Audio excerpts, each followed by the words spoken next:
The VO Meter, measuring your voiceover progress. Whether you're a veteran voice actor, just starting out, or don't even know how to set a level, we're here to help you avoid the pitfalls along your voiceover path to success. The VO Meter is brought to you by Global Voice Acting Academy, JMC Demos, Web Interactive Technologies, Fidalgo, Roswell Pro Audio, and Vocal Booth to Go. The VO Meter is produced in part using Source Connect, made by source-elements.com. And now, your hosts, Paul Stefano, Sean Daly, and George Whittam.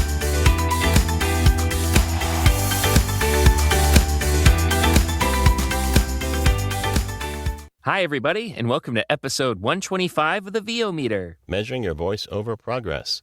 On this episode, we've got promo talent Jack Daniel, but before that, it's time for our VO Meter reference levels. VoiceOver Extra brings you the VO Meter reference levels. Seriously, guys, that's the best you could come up with? Hey, it's your show. So before we get into current events, which is really what this is, we have an admission and a disclaimer to make. So we announced, probably now a little prematurely, that George Whittam was joining us as a co-host. And it turns out there's a bit of a conflict of interest that we should have all known about and researched. And so George, unfortunately, is not going to be able to join us on a permanent basis as a co-host to honor those relationships, both with the VO Meter and with Georgia Tech. And it's fine. We loved having him on for this episode, and you'll actually hear him in the interview with Jack. But he'll be joining us periodically as a friend of the show, as a lot of our guests have done in the past.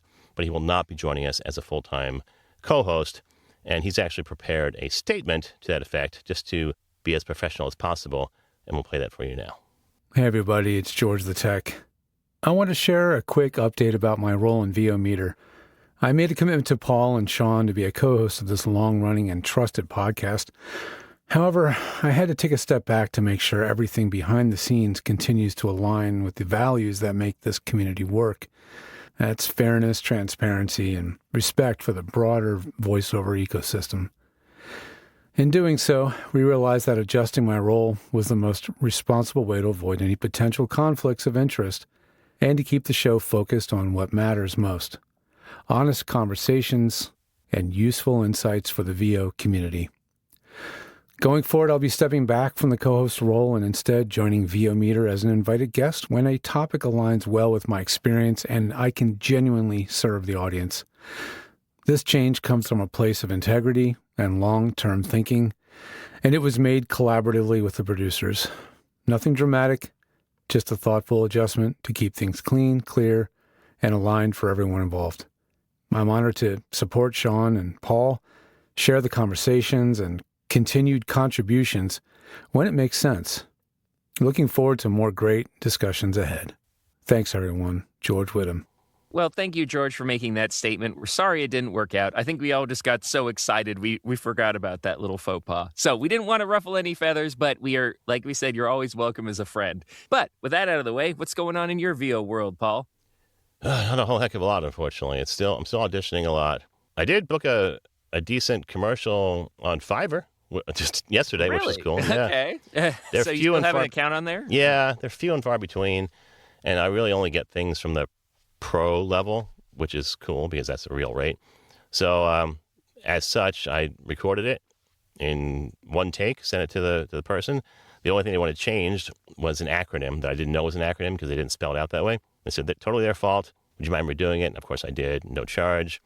And that was it. So those are the best kind of jobs where the client just accepts it with your professional read almost right away. It wasn't a live session. I just recorded it self-directed. And then I am auditioning a lot, but something I want to talk about is the pay-to-plays. I mentioned this the last episode, how I jumped back into pretty much all of them. Fidalgo, Voices.com, Voice123, VO Planet. I don't think I mentioned VO Planet, but I am still on there too. But my experience has been really weird, and I don't know if this is normal because it's a new account or if it's just dried up, but I'm getting very few auditions. Like I'm at the mid-level of both. I think it's $4.95, or maybe they're both $4.95. It's both around the 500 level for the pro membership. And I'm getting barely one a day from either Voice123 or Voices. Sometimes overnight I'll get two from Voice123, but they're pretty poor matches for the most part. Like one today was a language I'd never even heard of. You ever heard the language or accent Dyer, D-I-R, and I think there's a tilde E. Dear, no. Yeah, me neither. So that was an audition I got this morning. I didn't know what it was, and there wasn't even a script. So I just sent a demo, and I got a message from the voice caster, I guess they call them, on Voice 123, saying, do you have samples in the Dyer dialect? And I was like, I don't even know what that is. So I'm waiting for a response. Maybe they'll help me out.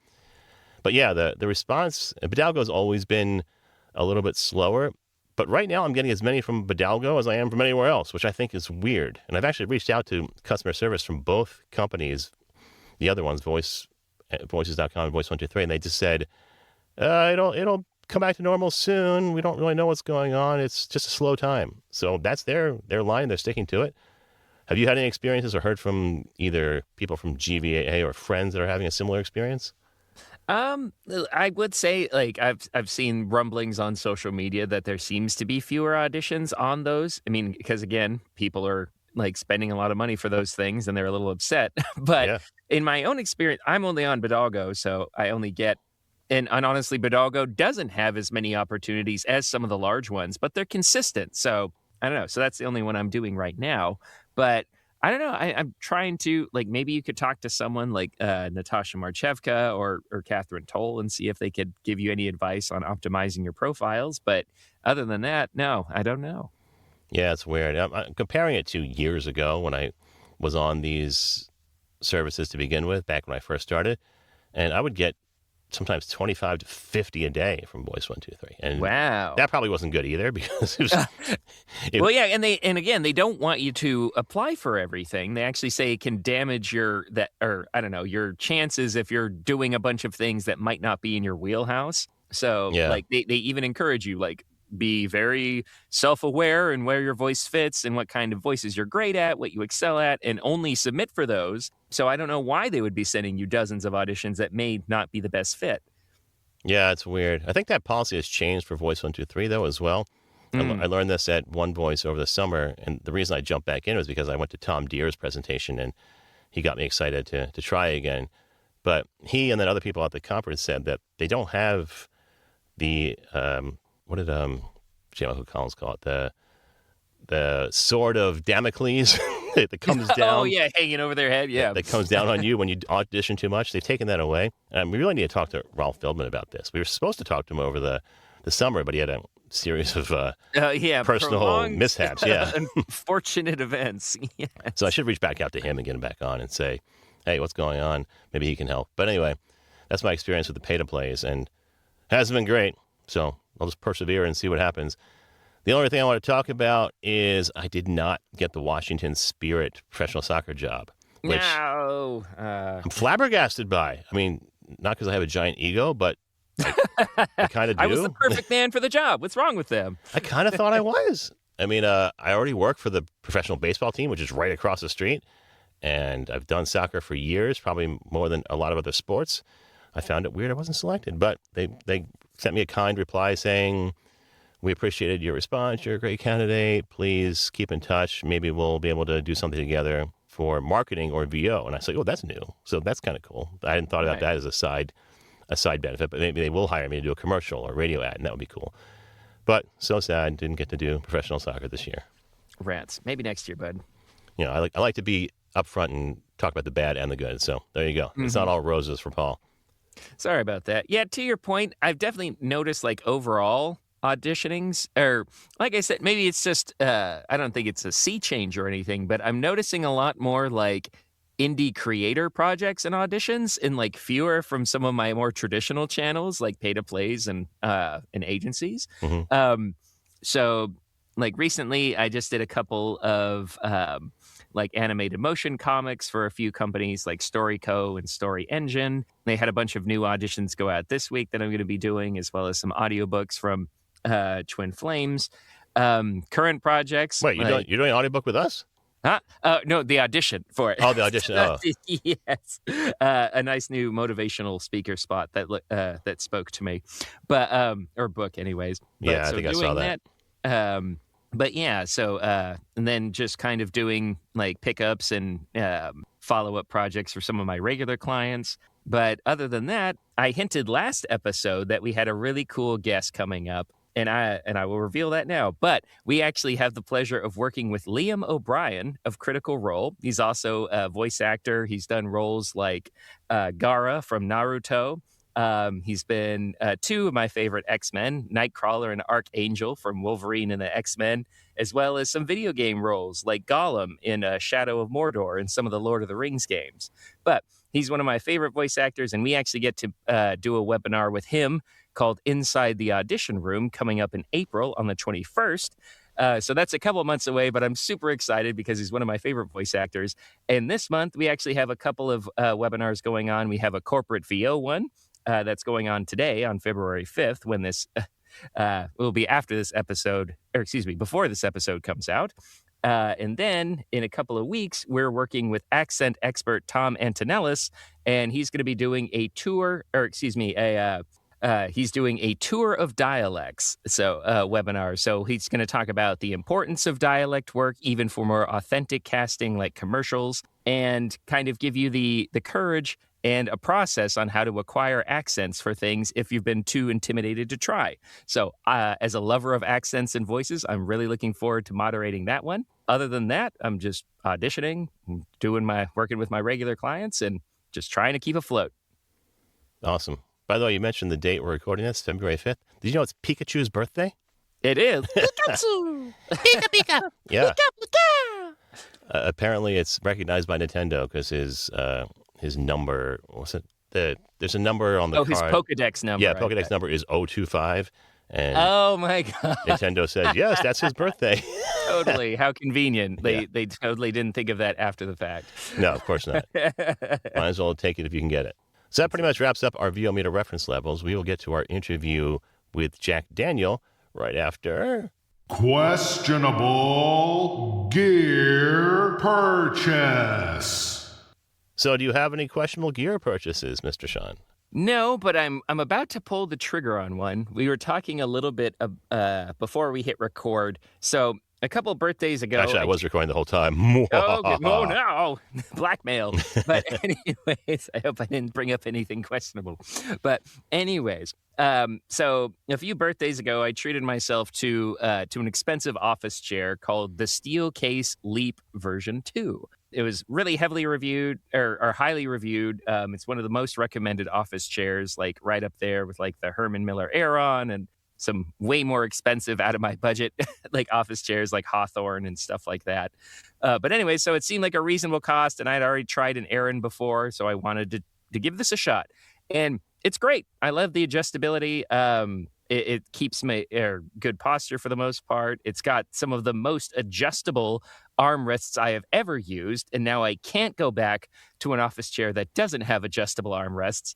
And those are incredibly comfortable. But one thing it lacks is a headrest. And I noticed that, I mean, we spend a lot of time in our office chairs if we're editing audio or if I'm leading a Zoom session or things like that. So after a while, you start to kind of like C-clamp forward, and like it's not great for your neck. It's not great for your back. So I'd really love the opportunity to put my head back. And so I found out about this company called Atlas that makes custom headrests for the Herman Miller Aeron, the Steelcase Leap, and all of those like $1,000 and up chairs that might not have one already. But it's a little expensive. It's about $200 for just the headrest, but it's like got this whole custom cradle system that you kind of hook onto the center of the old chair, and it all hooks up and it all looks like it's tailor-made for it. So I'm either going to buy it myself, or my family was asking what I wanted for my 40th birthday, which was a few weeks ago. So I might be like, oh, you guys want to buy me an expensive headrest? It'd be great for my neck. But, help me stop talking like this. Sound like a Ty Burrell. Oh, yeah.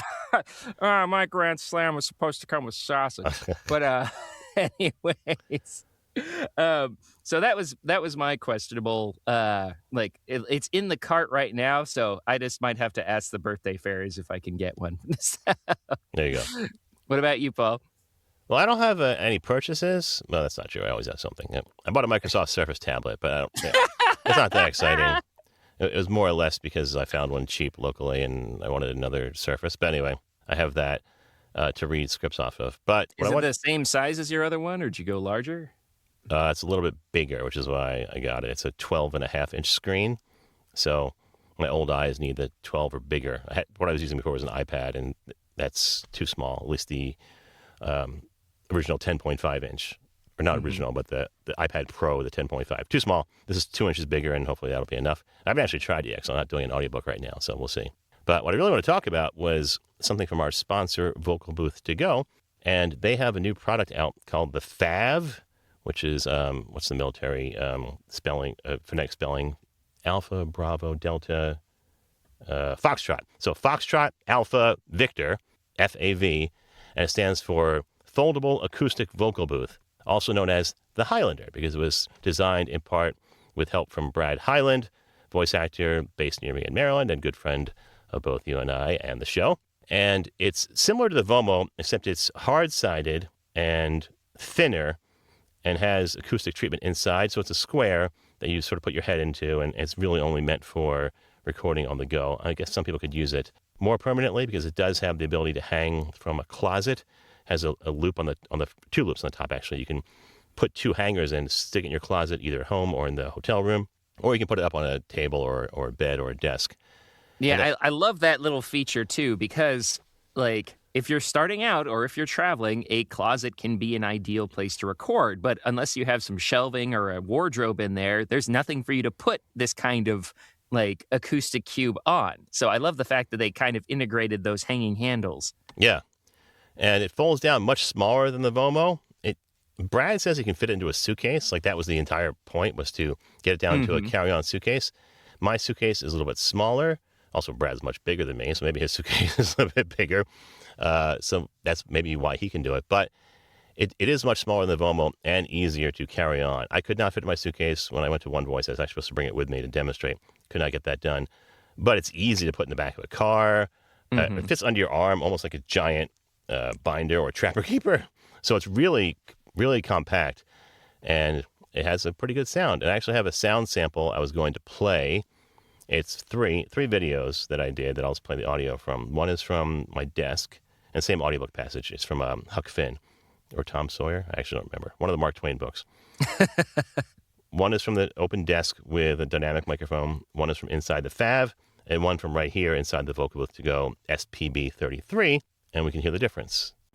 Hi, everybody. This is Paul Stefano with Twin Flame Studios, and I'm going to give you a demonstration on how to record an audiobook from your home or office. Now, right now, I'm in an untreated room at a desk that's made entirely of wood with no absorption behind me and a window next to me. It's a pretty bad space, honestly, and that's what I want to demonstrate, how it sounds in an untreated space. I have my dynamic microphone about 7 inches away from me. We make the hang loose signal to figure out how far away it should be. I'm going to read a chapter from Huck Finn, and then I'm going to get in the booth that's right behind me and give you an example of what it sounds like in the booth as opposed to an untreated space. So here we go. 2 or 3 days and nights went by. I reckon I might say they swum by. They slid along so quiet and smooth and lovely. Here is the way we put in the time. It was a monstrous big river down there, sometimes 1.5 miles wide. We run nights and laid up and hid daytimes. Soon as night was most gone, we stopped navigating and tied up, nearly always in the dead water under a towhead, and then cut young cottonwoods and willows and hid the raft with them. Okay, so this is the FAV. Okay, last test. I'm inside the same untreated room. You hearing that? This time I have what's called the FAV, or Foldable Acoustic Vocal Booth from Vocal Booth To Go, also known as the Highlander. It's basically a cube with an open front that allows you to sit a microphone inside, and I have the Blue Yeti, which is a microphone we recommend to a lot of our clients, hooked up to record the same sound. So I'm going to duck my head inside, close to the microphone, and read the same passage. 2 or 3 days and nights went by. I reckon I might say they swum by. They slid along so quiet and smooth and lovely. Here is the way we put in the time. It was a monstrous big river down there, sometimes 1.5 miles wide. We run nights and laid up and hid daytimes. Soon as night was most gone, we stopped navigating and tied up, nearly always in the dead water, under a low tide. All right, that's it for the FAV, and then here's the SPB to compare. Okay, so now I'm back, but this time I'm inside my professional audio booth. It's a system you can buy, actually, from a company called Vocal Booth To Go, and it has soundproof layers plus sound absorption blankets inside, which is what these white things are. They're just acoustic blankets that can do a wonder in absorbing sound, not only in a booth like this, but also... All right, so I'm on another dynamic microphone, but this time it's in the booth, so it should sound better. I'm going to read the same passage which I one just is read. the real Paul? 2 or 3 days and nights went by. I reckon I might say they swum by. They slid along so quiet and smooth and lovely. Here is the way we put in the time. It was a monstrous big river down there, sometimes 1.5 miles wide.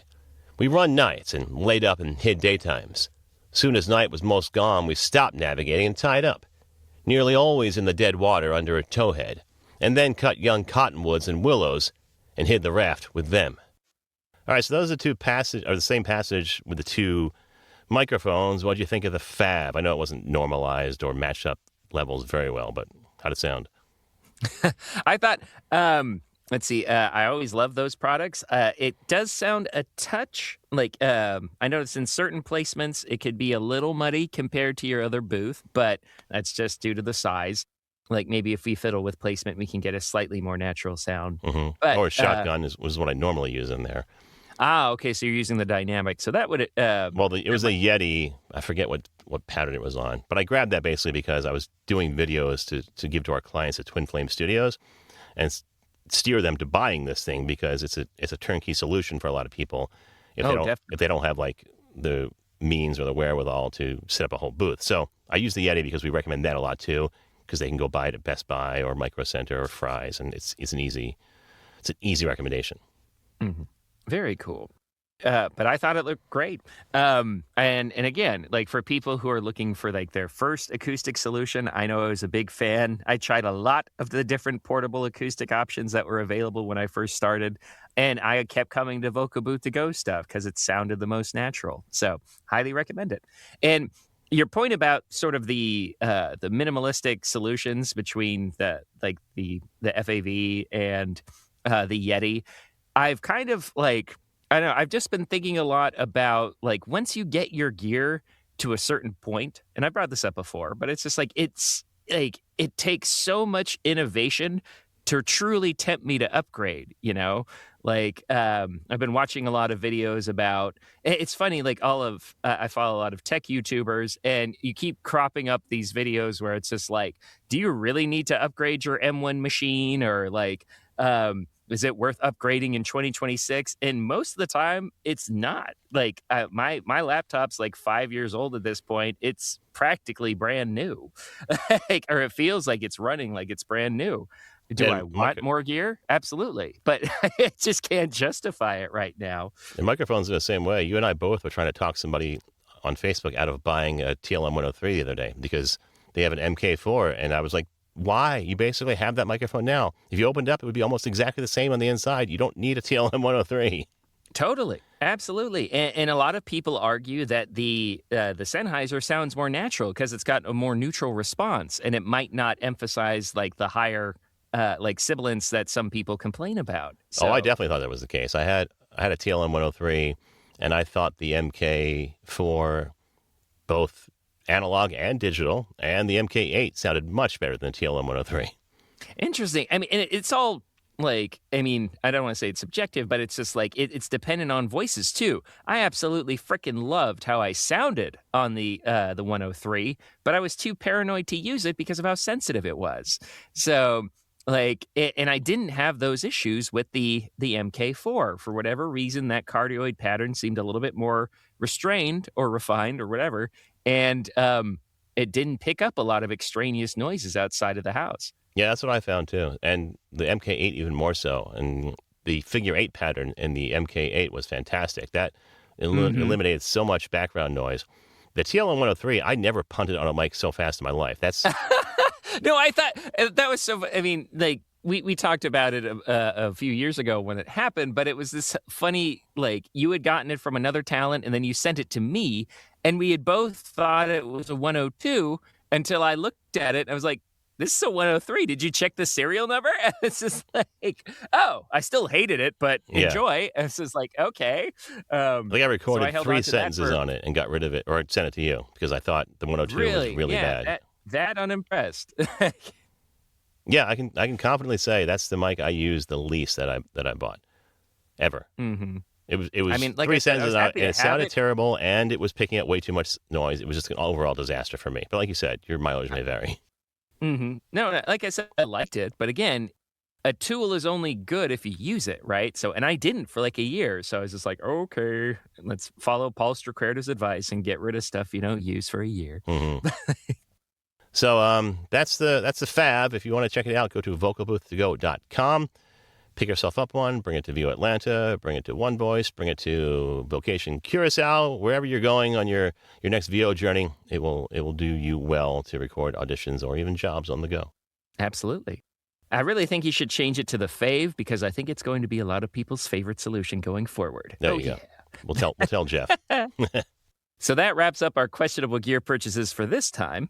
We'll be back with Jack Daniels' interview after these messages. How many times has this happened to you? You're listening to the radio when this commercial comes on, not unlike this one, and this guy starts talking, not unlike myself. Or maybe it's a woman that starts talking, not unlike myself, and you think to yourself, geez, I could do that. Well, mister, well, missy, you just got one step closer to realizing your dream as a voiceover artist, because now there's Global Voice Acting Academy. All the tools and straight from the hip, honest information you need to get on a fast track to doing this commercial yourself. Well, not this one exactly. Classes, private coaching, webinars, home studio setup, marketing and branding help, members-only benefits like workouts, rate and negotiation advice, practice scripts, and more. All without the kind of hype you're listening to right now. Go ahead, take our jobs from us. We dare you. Speak for yourself, buddy. I like what I do. And you will too when you're learning your craft at Global Voice Acting Academy. Find us at globalvoiceacademy.com. Because you like to have fun. Come on. Not again. What's wrong, Paul? Just trying to update my website, but I just don't have the skills. Or the time? Exactly. Why don't you just contact Web Interactive Technologies? They have over 20 years of experience helping business owners create and maintain a professional website. Each website is unique, and you can maintain full control or let Web Interactive update it for you. Web and Tech treats every website like it was their own, and they have the knowledge and expertise to make sure you get noticed by the search engines. Because, like they say, you can have a beautiful website, but if nobody can find you, it's pointless. Contact Web Interactive Technologies today at webintech.com. That's WEBINTECH.com. Or call 410-777-8500. Hello, everyone. Thank you for joining us for the interview portion of this episode of the VO Meter. Our guest today is Jack Daniel. Jack works in network and affiliate TV promo, movie trailers, commercials, corporate narration, radio imaging, and documentary in-show narration. Jack is proud to voice for ABC in New York, ESPN, MLB, NHL, NCAA football, Nickelodeon, and NBC Sports. And he's been the promo voice of CBS Paramount Plus's The Harper House, Apple TV's Pluribus, as well as multiple shows on TBS and other networks. Jack has voiced trailers for such movies as The Instigators, The First Omen, Golda, Pinocchio, Jackass Forever, The Suicide Squad, and Ford v Ferrari, among many others. His commercial VO includes national campaigns for Jack in the Box, Hyundai, Old Spice, Shelter Insurance, California Lottery, and Publishers Clearinghouse. Jack's narration work includes Investigation Discovery's Murder Loves Company, True TV's Top Secret Videos, and ABC Daytime. He's also voiced game trailers for such properties as Evil Dead: The Game. You may have also heard his voice in movies such as Elvis, Being the Ricardos, and Ad Astra. Jack also teaches at the Don LaFontaine VO Lab for the SAG-AFTRA Foundation. So, without further ado, please join me in welcoming our guest today, Jack Daniel. How's it going, Jack? Hey, I'm good, Sean. Thank you. Your background is kind of insane based on what Sean just read. It's very impressive. But tell us way back when, and I think it's actually around the same time I got started, how did you get started in voiceover? Well, I was working in the corporate world, as so many of us do, and I had been a stage actor for many years. I had done a traveling sketch comedy group and some other stuff, and I'd done some film and TV. I was far away from that. It had been years. And I watched the movie. George will know a lot of the people in this movie, as do I now, In a World by Lake Bell. Yeah. And that made me think, gosh, that sure looks like fun. And I'm sure it launched many people into thinking about voiceover. Anyway, I started getting coaching. I just watched programming like Chuck Duran's show and Stacy's show and some others, especially George's and Dan's old show. Voiceover Body Shop? Voiceover Body Shop, which really taught me a lot about voiceover. And George, you'll remember that I actually came to work for you in a way for a little while. Yeah, you were representing us and helping us out and supporting us when we really needed it, man. That was really cool. And, No, it was my that was pleasure. when we had people in before pandemic, and you would pop in and be in the room, which was extra fun. Yeah, I would field questions and all that kind of fun stuff, and I got to meet a lot of really cool people. Yeah, I did that too for a while, remotely though. I would do the chat room remotely for a lot of episodes. Yeah, you gotta find these opportunities because that was just like such a low hanging fruit. You know, it's like, wow, so you'll basically let me meet all these cool voiceover people. That's great. Anyway, just to get back to my long answer, then I just did a lot of coaching with people like Jody Gottlieb and Joyce Castellanos, and Dave Walsh was instrumental in that. Some others too, and met Joe Cipriano at Randy Thomas's Voiceover Mastery in 2016. And Joe was like, you should move down here. I was living in San Francisco at the time. He says, you should try this. And that was enough for me. So I quit my job, moved down to L.A., and took a chance. I rented a townhouse sight unseen, just having watched a video, and turned out really well. Met George and Dan, met a lot of other people, and got lucky, got representation pretty quickly, and was able to go union within the first few months. That's the answer. Man, that's amazing. And I love that you emphasize lots of things to glean from that, but you emphasize the importance of training. But obviously, once you had that under your belt, you had the confidence to dare and take that risk and move to where the work is. Yeah, and I don't recommend that you quit your job. And, nobody needs to move to L.A. really anymore either. This is back in those days. For me, I'm just kind of impulsive, and I do things like that. So probably not something I would recommend to others, but it worked out well for me. It was the right timing, I guess. Well, that vote of confidence from Joe probably was a big impetus, right? And it sure was. I know we look for that. At least I look for that, too. I look for some sort of validation that things are not as crappy as I think they are. We'll talk about this later, but I asked my current promo coach the exact same thing after the first session. Like, do you think there's anything there? Like, should I pursue this or should I give up? And I always appreciate the coaches that are honest when you ask that kind of question. Yeah, I mean, without honesty, you're just paying for cheerleading, and that just doesn't make a whole lot of sense. Right. And my coaches were very honest with me. They said, stop doing that quite a bit in the beginning. Yeah, there's a lot you don't know that you don't know. That old chestnut, and it's really true with voiceover as well. Absolutely. So we mentioned a lot in your bio, and you just mentioned now in your story, but you do a very eclectic mix of disparate genres. Which ones do you do the most? Promo for sure would be my number one gig, but my commercial work has been picking back up a bit. I just did some stuff for Hyundai that you should be able to see very shortly. I have some ongoing clients which keep me busy with that, but every day there's promo work, so that is like a given for every working day. And sometimes on the weekend, too. But do you think the commercial work picked up due to trends, or that's just how it goes, and sometimes it's your turn? George, that's a great question, and I don't know how to answer it because trends, other than the overall long-term trend of more authenticity, both to differentiate from AI and also just away from the more performative voices that we've heard in the past, I think that what the hot voice is just totally depends on the day. It's just like, this guy is sounding pretty good to us today, and for this client. But there'll be stretches where I don't get commercial work, and it's just the way it goes. I mean, my voice print is not what you would call the most popular these days. Usually, it's a much more conversational, much more mid-range or even higher for males, and women.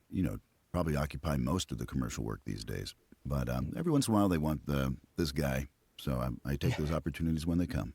definitely noticed an uptick in like requests for various like for more classical forms of announcer. Like there was this sort of trend of it being a parody, but now they're just like, just give us what we wanted 30 years ago. Yeah. There was a recent comment at a conference. I think it was definitely it was J. Michael Collins. I just remember which conference it was, whether it was Viva Atlanta or OBC, or it might have even been MAVO. But he said because of the current political climate that the traditional alpha male masculine voice is coming back because that's what's taken over the U.S., at least, as far as political climate. Most recent election has put that sort of attitude back in vogue, and it's carrying over to voiceover as well. So maybe that's part of it. It's possible. It's also possible that elections mirror another climate that's more overarching than even that. And so these comings and goings, these tidal waves of, what's popular and what's not, you just have to ride them in and out. You just have no idea what's going to work. All you can do is what you do best, and sometimes that's going to work for people, and you just take it when you get it. The other thing that we all know as voiceover people is every gig you get is going to go away. So you just have to get used to that idea as well. Yeah, that's true. So speaking of different genres, there's obviously different stylistic differences in performances in the different genres that you perform. What would you say are the key differences between, let's say, commercial versus promo? And what's the best way to get to those deliveries if you don't already have those in your bag? Whatever you're trying to do best, whatever you're trying to level up on is always a matter of listening to what's working. I spent a lot of time today, not today in the sense of this day that we're talking, but in general. I spend a lot of time listening to demos and watching work that's on air and seeing what's booking and seeing what works. And also trying to differentiate, because sometimes you see things that book, but you don't necessarily want to emulate that because you're like, I don't know what the reason they chose that person was, but it's not something I want to go down. That's not a road I want to, venture on. You just have to take what you can get out of those, put them in your own mouth, throw them around, see how that read that you heard on the radio or on TV, how it sounds coming out of your voice, and just see how you can incorporate that, maybe make that a tool in your toolkit. I mean, I do spend an awful lot of time doing that, and I think that's number one for whatever genre you're trying to get better at. That said, I think the differentiation with commercial, it's hard to say because commercials themselves span such a wide range. Everything from, like Sean was saying, the tongue-in-cheek trailer voice to the most real you can get. And that even happens in promo. Like there are promos I've done which are completely announcer. Like tonight on ABC, it's completely old school Ernie Anderson type of deal. And then there's other times where you're basically doing a commercial read, but it's promo. And I find that real big clients like ESPN really enjoy getting that kind of real person read out of you, even though it's for a promo piece. So never have we had such an opportunity to try different stuff and be able to be hired for different types of voices than we have today. And I think that's a big boast for everybody. And I think you'll find also that I tend to answer questions that aren't the ones that were asked. No, that's what I asked. I mean, mostly. But that's wonderful. I love the idea of trying a script out like mouthwash. But anyways, so what I was curious about is, like you said, you're primarily known for doing promo narration. And in your opinion, what kind of sets this apart from other genres, both from a stylistic standpoint and sort of how you pursue it as a career? Oh, okay. Like for instance, with trailer, it's the very narrow bandwidth that you tend, unless it's kind of a fun piece that they're doing, where they're harkening back to an earlier time, or the bandwidth in terms of dynamics is so limited with trailer. Everything is within like it's like, in theaters everywhere Thursday. It's just like very much a flat read for most stuff. And then there's slight permutations up and below that of maybe 10 to 20%.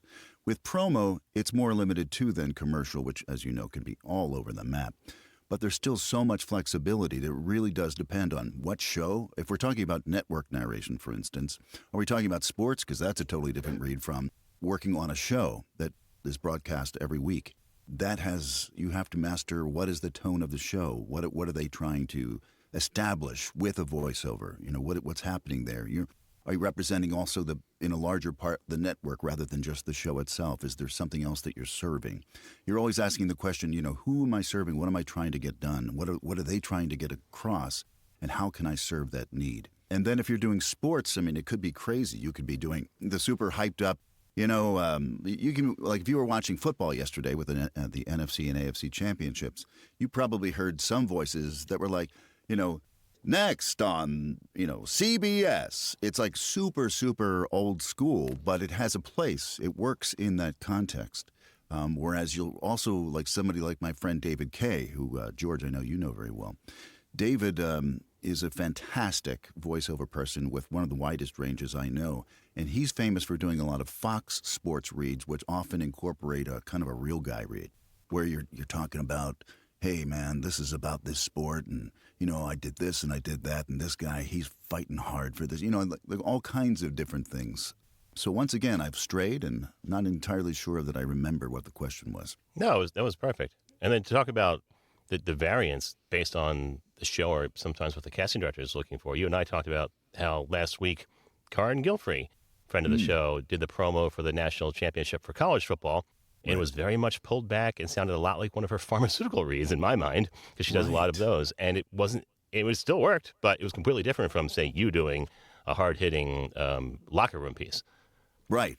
And that's the kind of thing that she did is really the thing I love to do. And it's the kind of thing I did for Pluribus. Like, it's just very super laid back. It's just kind of like, you know, this is how it is.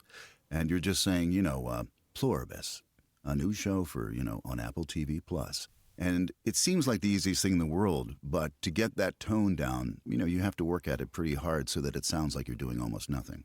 And that's one of my recurring themes in my career, is doing less has always been something I work on. It sounds contradictory, but for me at least it isn't. The idea that the more I try to do, the more I embellish or throw a little curveball in something, the less the clients seem to like it. They like it when I do almost nothing. To me, it sounds like I'm not even, you know, I'm just like, I don't know, words are just coming out of my mouth. They're like, that's it.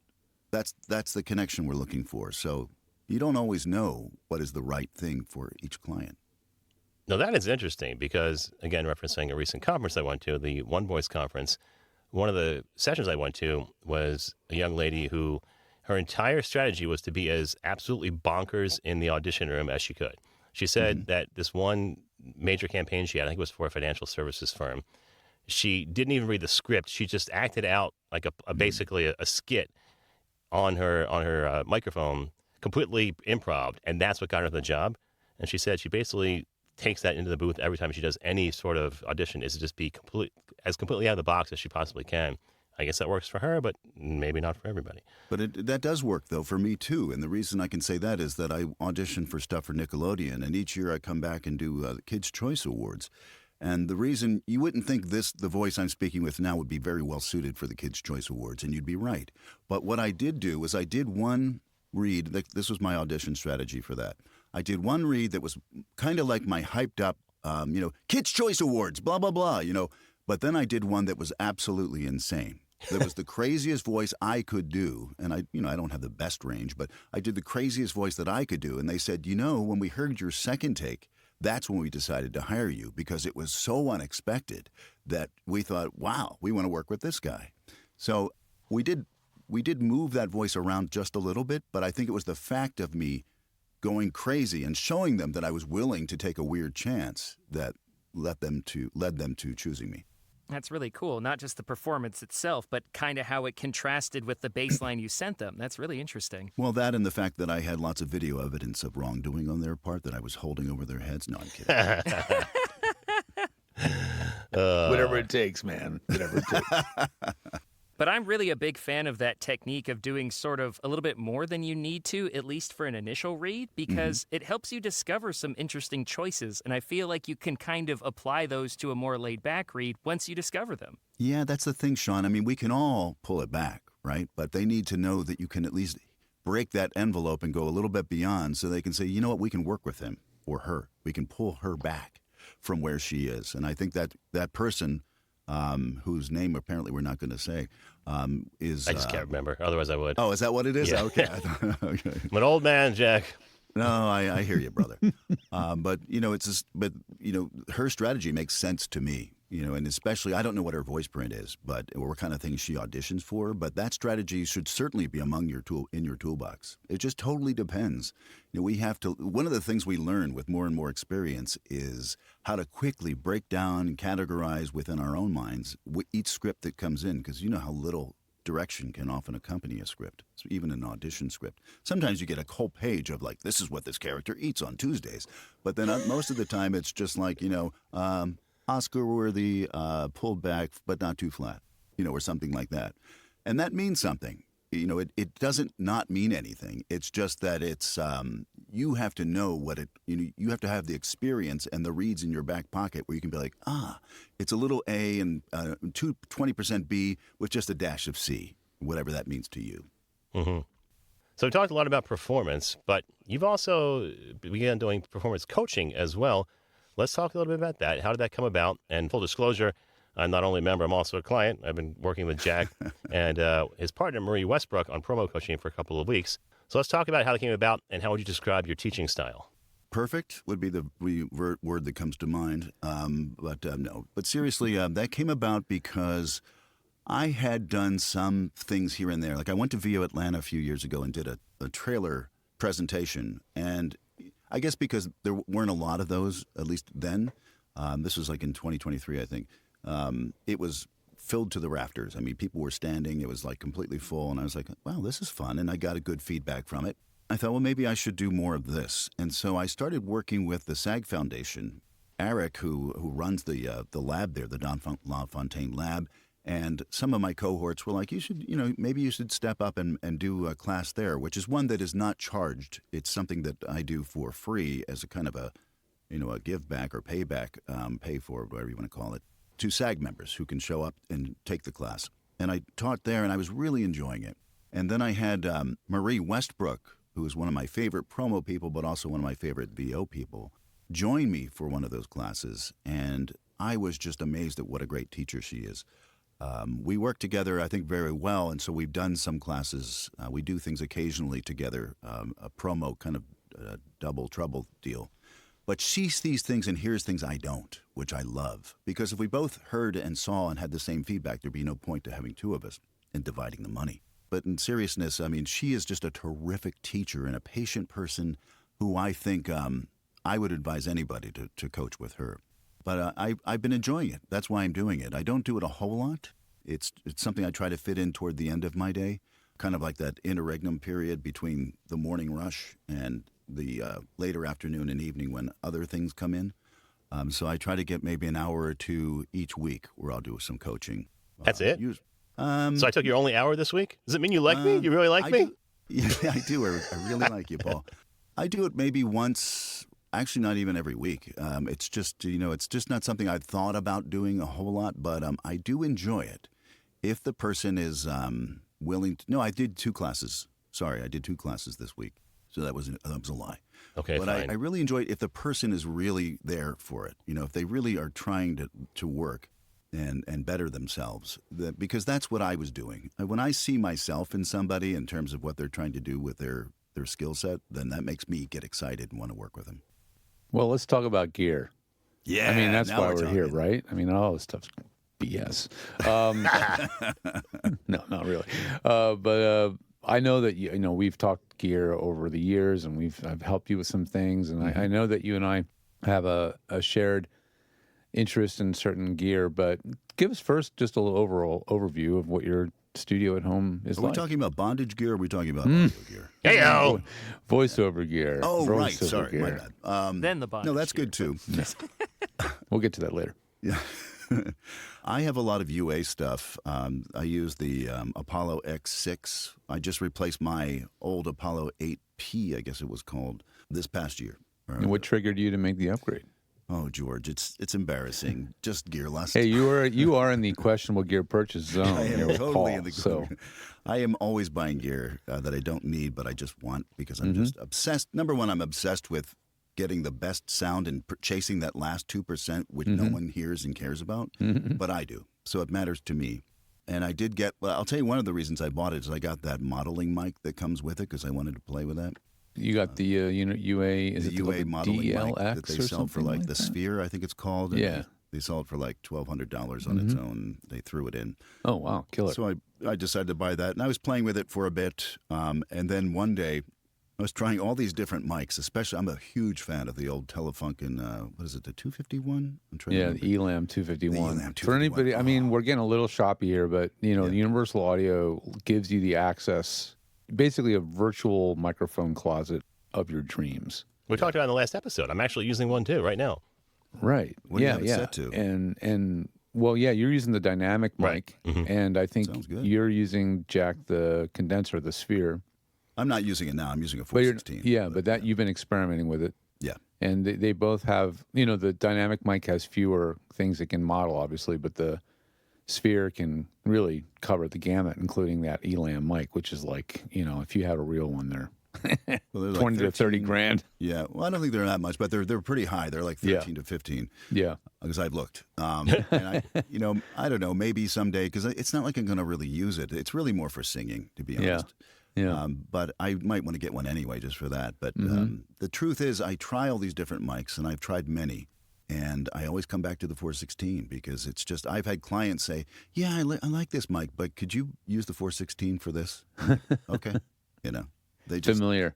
They want something familiar. They want can- just they like know this, how to mix it. absolutely, they can count on it. They know what it sounds like. Yeah. That mic has been burned into the brains of producers for 45, 50 years since Ernie Anderson.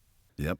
And there's just something about it, And so, yeah, I hear that all the time. I mean, so many, especially doing promo and that kind of genre vein, you experiment and then it just almost always comes back to a 416. It's crazy. It's like that your first love. I keep coming back to it, even though I stray from time to time. It's just like, nope, it's that 416. It's fascinating. Yeah. It really is. And so you got Universal Audio, and then what do you record with? What's your software setup? I use Audition just because I've been using it since the beginning. Yeah, I mean, a lot of guys I know use Twisted Wave and many other of the much less expensive iterations. But I think, Paul, you were telling me that Twisted Wave is now a subscription model?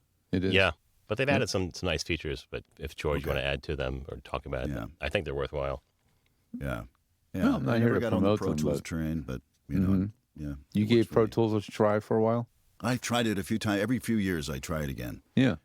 Just because I really enjoy playing with all the stuff, but I just find that there's something about the flow of Audition that just makes it easier for me. Yeah, I have some frustrations, like there's a lack of presets I have to save things in many different formats depending on what I'm doing. And so I hate having to click through all these different things all the time to say, God damn it, I needed a 256, 48K, all these different levers and stuff that I have to pull. It just bugs me. But the alternative is a program that just doesn't flow as well. And it's give and take, right, George? The busier you get, the more important that efficiency of flow is. It really is. And for some people, that still is Pro Tools. And I've had people like say, "Show me how to use this," and I'm like, "Well, can I do this?" And I'm like, "Nope." You have to decide that you don't need to do that thing anymore.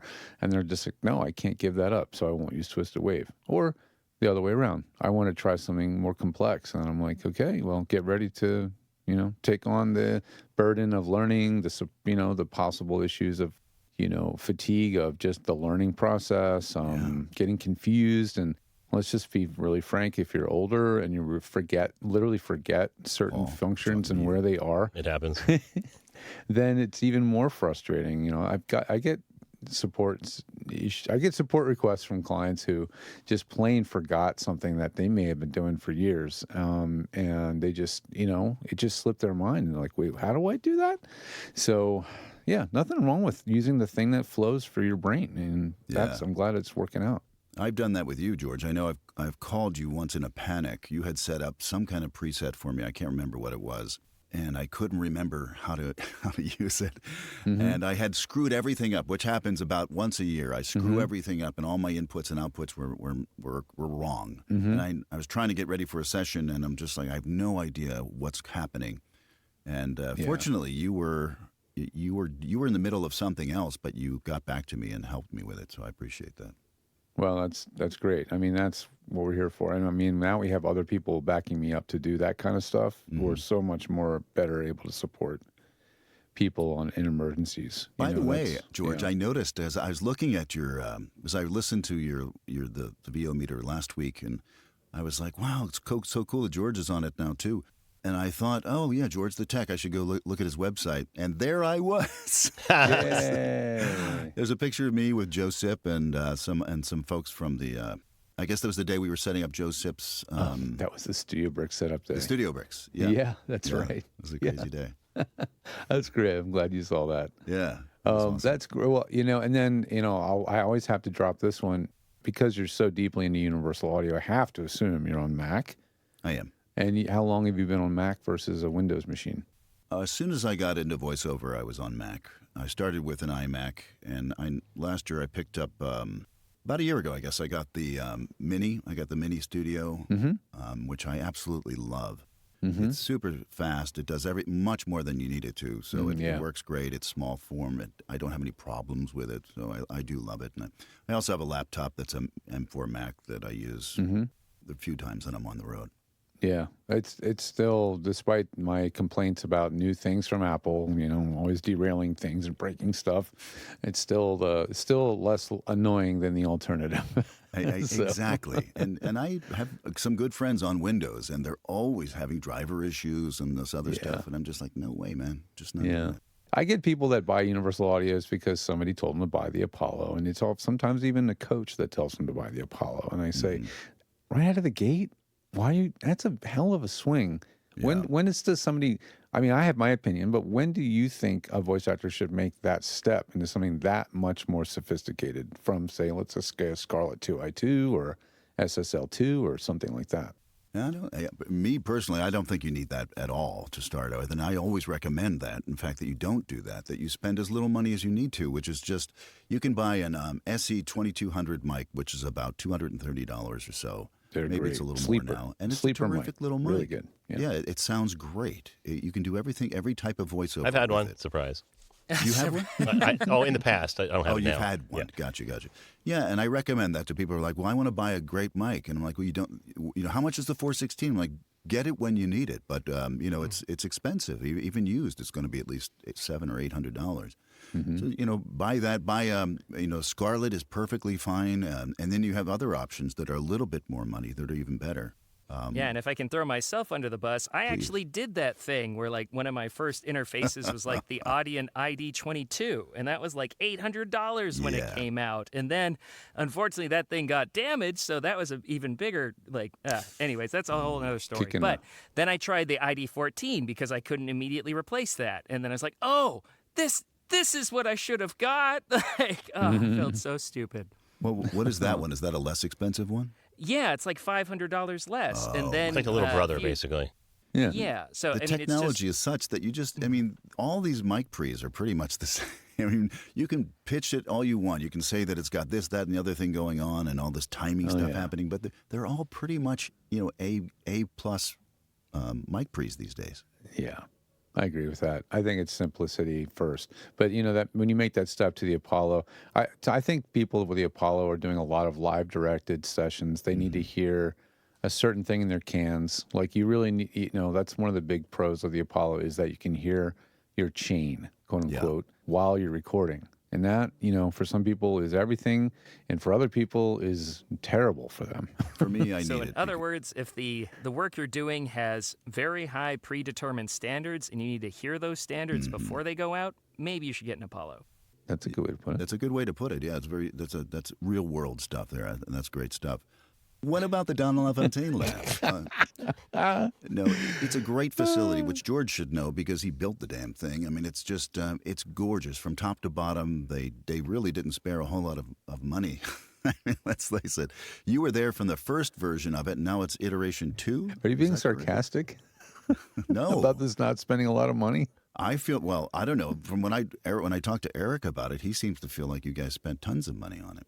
Well, yeah. Well, okay. There's 2 iterations. There's the original that was in 2010, 2011. Yeah, but like I mean the current one at the penthouse of the SAG building is just gorgeous. The current one is mind blowing, and and I'll just to be really transparent. I didn't build a single thing, but I was involved in specifying it. And when the new one was built, it was really just a let's take everything we learned from the first one and just make it better. But also don't overcomplicate it. Actually, the new one, we have even less gear in the control room than we did in the old one. Because we just there's simplified quite a it. bit of gear in that control room. I mean, Yeah. I was just in it last month, and I was amazed at the type of connections that you have. Instead of just a nest of cables, you have those cool new connections. What are those things called? I think, what do we have in there? It's been a little while since I've been in there, so I don't know if they've changed anything out, but I know that the console we eventually got in there is called the SSL Big 6. Oh my gosh, yeah, that's a really cool, cool piece of gear. Classic. Because we wanted the next level of a Mackie mixer. Yeah. And I know SSL sounds like a big step, but this board is not, it's not a crazy expensive board. It's probably under $3,000. But it gives you that really nice mixer front end that, you know, a real commercial studio might have, but still has that routing and, you know, control of a Mackie. And then what type of things do you teach when you go over there? Pretty much all promo. I have touched on trailer a little bit, but people are really interested in promo because I don't think anyone else has been teaching it. Oh, actually, I think Carrie Tumbazian might have. Oh, yeah. Last time she was in town, I think in December, actually. Yeah. And there you go. There's somebody who knows promo about as well as anyone ever has, is Carrie. I love her. Yeah, I legend. love her sound. And Definitely. Yeah, she's a really terrific teacher. Yeah. Well, how often do you go? Do you go when Eric sends you an email? The director, Every he's few like, months hey, he'll be like, hey, do you want to do another class? And I'm Yeah. always like, yeah, let's do it, man. And I usually set it up for a little bit longer class than most. I usually like to have at least 2.5, 3 hours because I want to get everybody up on their feet and reading. Nice. You know, that's important to me because I feel like if you're going to do it, you need to. I want to do a workshop. I don't want to do just a theory or, you know, here's my thoughts on promo. No, I want to get people up and reading. Mm-hmm. Is there an East Coast lab too? Yeah. Yeah. And where New is that City. located? Either of you work there? I've never worked there. I know where it is, though. I've been in there. It's in Midtown Manhattan. It's actually in a beautiful location adjacent to Lincoln Center. Oh, okay. Like when you're in I think when you're in the second floor lobby waiting room, you're literally looking towards Lincoln Center. Oh, very so cool. yeah, it's cool. a beautiful location, and it's just it's a slightly shrunken version of the lab here, and it's great to have that resource on both coasts. It's pretty amazing that they pulled that off. Yeah, that is amazing. Very impressive. So, Jack, thanks so much for being with us today. We're kind of reaching the end of our interview, but I wanted to pick your brain about where do you see the future of voice work going? Oh, boy, you're asking that question, are you? Well, like everyone else, I have no real idea, so this is pure speculation. But I do think I don't see it going away in the near future. I know everyone's worried about AI takeovers, but the truth is that until we can start putting AI in bodies that can live lives and move around the world and experience things, it's never going to be able to truly understand, or at least communicate. It doesn't understand anything, but it's never going to be able to communicate nuance and emotional truth in the way that a person reacting to a script under direction of a CD or a producer is going to be able to do. I mean, just imagine, think about the amount of time that is spent on writing copy and then hiring a voiceover after going through an audition process and then in a session directing them and getting this most, not absurd, but the highest level of nuance you can to get one line down. And how I've often spent time like saying one line like 40 or 50 times just to get it right in terms of the producer's ear. That's the kind of tuning that I think is beyond AI, at least for the foreseeable future, unless there's different types of inputs and vectors that we somehow come across, because no matter how good it gets using the tools we have now, it's never going to equal what we can do with the human voice.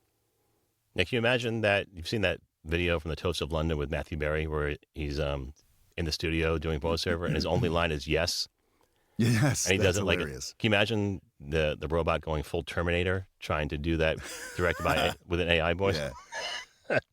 That's what I a would see great happening. one. Yeah, that one and the comedian one are my favorite ones. Yeah, absolutely. Yeah, Hal Douglas, one of my icons, one of my touchstones. Yep, I've heard that.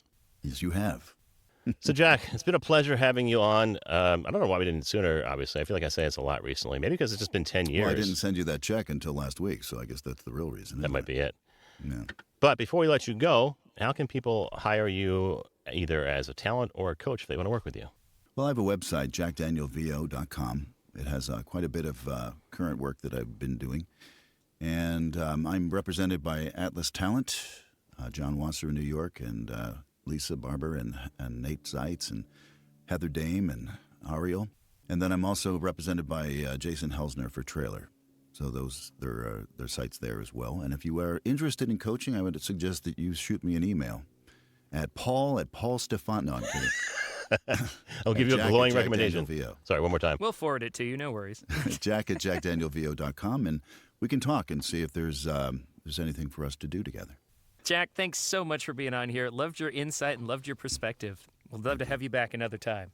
A pleasure. And guys, I'm really excited that you guys brought on George. It's a huge deal. So good job. It's pretty cool, man. It's fun. It's fun to have another venue to chat and chit chat and get to talk to guys like you again, Jack. Yeah, it's always a real pleasure, man. George. Thanks for being here. Yeah, and thank you, Sean. Thank you, Paul. My pleasure, guys. Hey, Sean, what's a vocal booth? It's an acoustically treated space to record voiceover, sing, or practice music. Okay, so then what's a vocal booth to go? An acoustically treated space to eat a cheeseburger and fries? No, of course not. Vocal Booth To Go's patented acoustic blankets, noise mitigation products, and portable booths are an effective alternative to expensive soundproofing. They're often used by vocal and voiceover professionals, engineers, and studios as an affordable soundproofing and absorption solution. And now, check out the new Fab, the folding acoustic vocal booth, also known as the Highlander. It's an easy-to-set-up and carry with you travel solution for recording great voiceovers on the go. Check them out at vocalbooth2go.com. Hey, it's Paul here with an endorsement of Bidalgo. I've been a member of Bidalgo for almost 10 years now. I remember putting in an application when I first started, getting a personal reply from Armin Hirschstetter, the founder, and being blown away by the personal service. Turns out that's just how he runs the business. Honestly, efficiently, and with great customer service. Bidalgo focuses on voice seekers rather than voice talents. Their award-winning online casting finds the perfect voice for every project. There's more than 12,000 professional voice actors, free casting, and it's insanely easy and fun to use.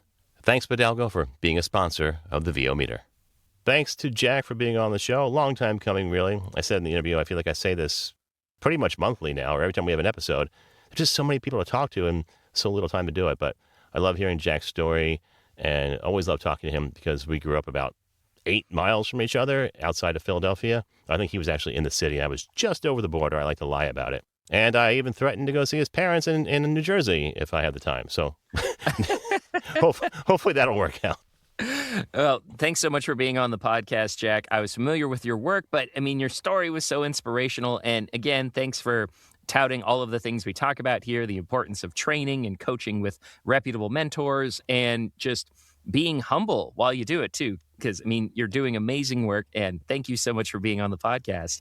Yeah, I have to say, that's one of the coolest things about Jack. And it may be because he had such humble roots on the streets of Philadelphia, as Bruce Springsteen would say. He's very humble, even though he's doing the most amazing work in Hollywood. When we went to visit him last year, I think I mentioned this over the summer, my whole family went to his house and hung out for a while.